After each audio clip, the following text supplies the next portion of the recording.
ګرانو مینوالو سلامونه او نیکی هیلې وړاندې کوم. زه یم اقبال حسین افکار او دا دی ګنداره ټي وي. د نن ادبي خبر سره ستاسو په خدمت کې حاضر یم. سلامونه او پیرزونې وړاندې کوم. نه به زما غوندې بل ننګیالی راشي، نه به زما غوندې بل ننګیالی راشي، نه به زما غوندې بل جنګیالی راشي. خټک لا پرېږده په درست افغان کې، عجب که هسې فرهنګیالی راشي. د خوشحال خان خټک سیمینار او مشاعره د دې اهتمام په د نوښار په شیدو کلي کې خوشحال کور ټولنه اهتمام د پروفیسر اعجاز خټک په حجره کې کړی وو او دا د خپل نوعیت یو ډیره ستره علمي ادبي ځانګړې دستوره وه. د دې دستورې د لومبي نشست مشري پروفیسر ډاکټر سید وقار شاه کاکا خیل وکړه او په دې کې محترم حسنین خان خټک، انجینیر عادل خان خټک، ډاکټر یار محمد مغموم، ډاکټر فضل رحیم مروت، ډاکټر عباسین یوسفزي د خان علین مکان خوشحال خان خټک په ژوند، شخصیت، فکر، فن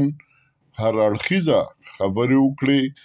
او دا خبرې ډېرې علمي، ډېرې معلوماتي وي او نوي د تحقیق لپاره پکې نوي ګوشې را پرانستې. دینا وروستو یو مشاعره وشوه. د مشاعرې صدارت زمونږ ډېر مشر استاد پروفیسر علمزیب خټک صاحب، څوک چې شاعر هم دی، ادیب هم دی، محقق هم دی، هغه وکړه او په دې کې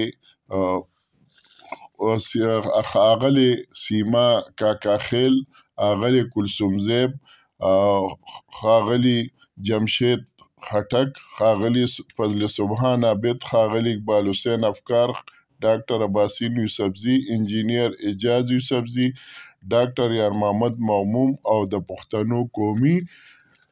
مترقي شاعر رحمت شاه سایل صاحب خپل کلامونه واورول. د دې دستورې دریم دغه د یا د استاد انځورګر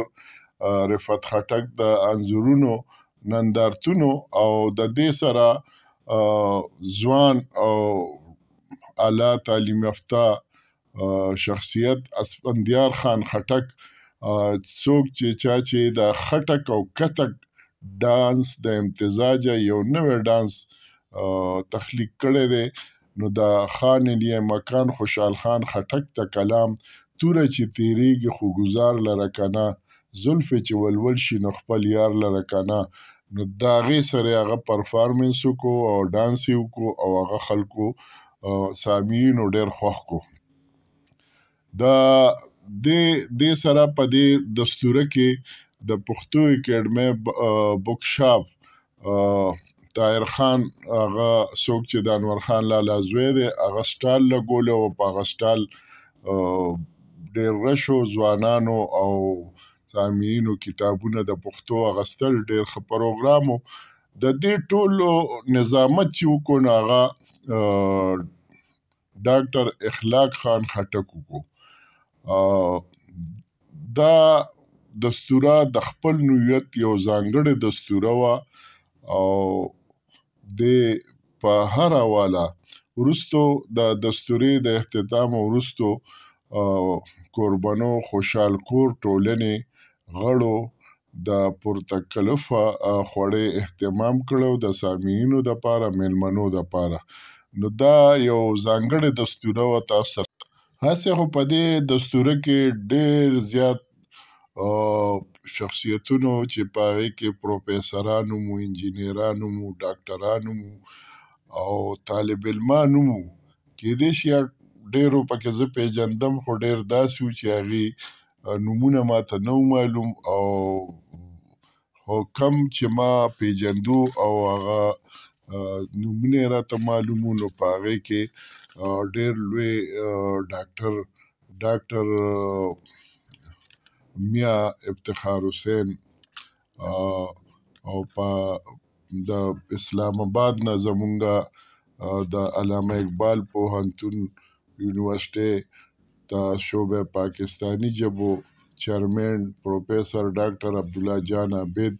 پروفیسر ډاکټر ضیاء الرحمن بلوچ، د باچا خان پوهنتون د باچا خان ریسرچ سینټر ډایرکټر پروفیسر ډاکټر محب وزیر او د درګۍ ملکړ نه فضل زمان شلمان،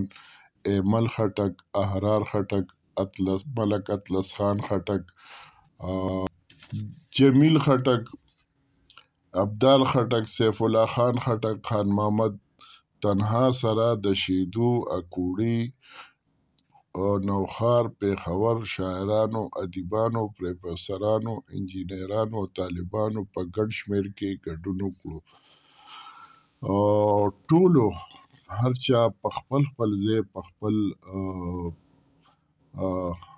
پوهې او د علم مطابق دا دستوره د صفت کولو او د خوشحال کور ټولنې د ښاغلو غړو د هڅه یې ستایله. الله دې دغه شان دستورې بیا